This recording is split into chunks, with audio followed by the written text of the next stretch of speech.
just to start by saying it's kind of deja vu, because not only have I spoken in this room before, I can't even remember when, but a while ago.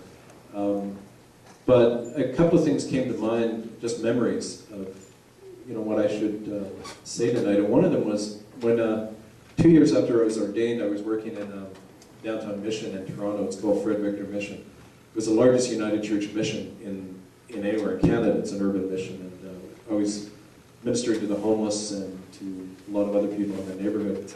And in the course of that year, people were coming to me with all these stories. And of course, as a minister, you hear a lot of stories. And you come to judge, you develop the ability to judge what is real and what isn't.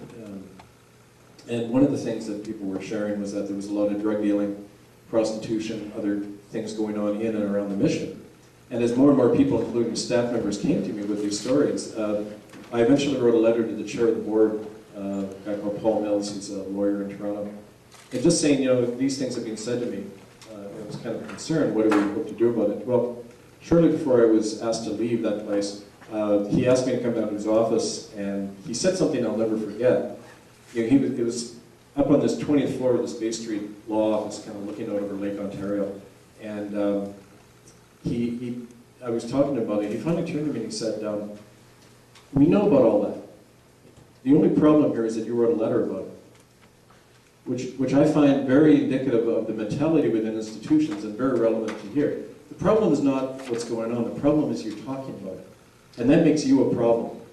And I think that that's applicable to all of us here tonight and anybody who tries to act with integrity within an institution. Because there's the official position of what the institution should be about, and then there's the reality. And as I learned, within the churches, you're not actually supposed to practice Christianity. Within the health community, you're not actually supposed to make people better. Within the educational system, you're not actually supposed to develop people who can think critically.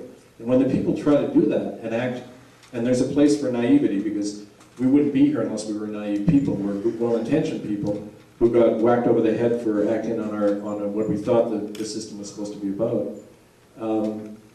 I know that in my case, when I began to do that, it was certainly a long education. It didn't happen overnight.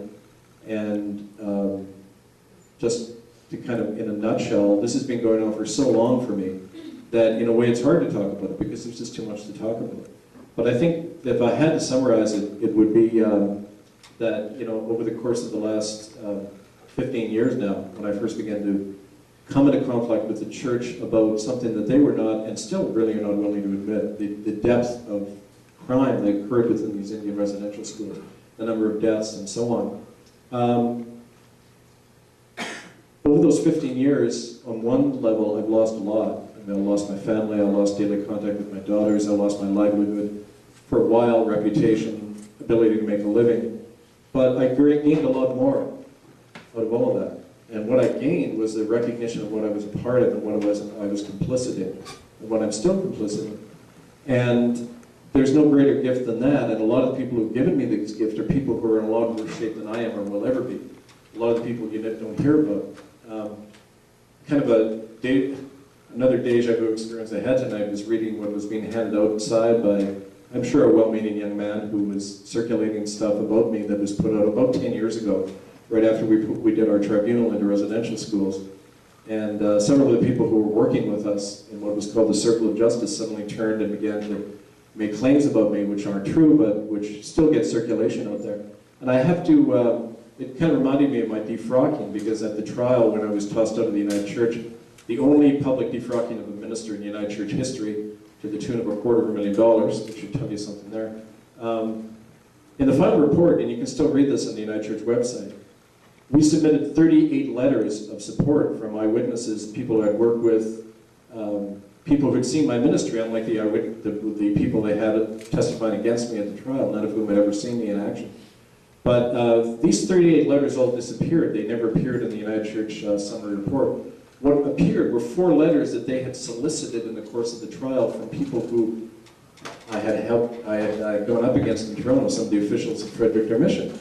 So it's a very slanted kind of report. If you go look at the institutional reports about us, they're very slanted, just like that leaflet tonight. They quote some natives, but they don't quote the over 1,200 natives who I've either interviewed or worked with, or their testimonies are in the books and films and so on over the last 15 years. So You see, that's what we're dealing with. You don't deal with an outright lie, you deal with the distortion. You take a little bit of the truth and then it's distorted, and that's the subtlety of a lie.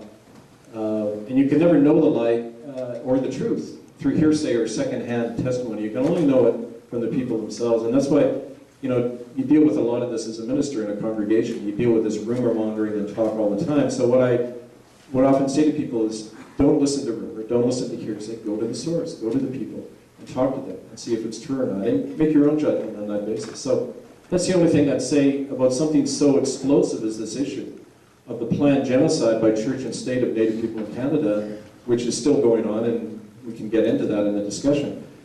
It's not something that you should take any one person's word about. The only people whose word you should take about are the eyewitnesses, the survivors, the people who buried the children, the people who were experimented on and sterilized in the Indian hospitals, whose records you can't access anymore because the National Archives here in Ottawa, their records on the Indian hospitals were officially sealed in 1999 when the quote healing and reconciliation process was beginning.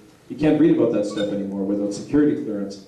And it shows you that what we're dealing with is a whole kind of industry of fabrication. And so I really welcome this chance. Whenever anyone who is well-meaning and wants the truth comes together, it generates a great ripple, spiritually and in every way, that is a counter to that wave of lies that is so easy to sweep over people and destroy people. And so I welcome everyone tonight and look forward to the discussion that's going to help that. Thank you.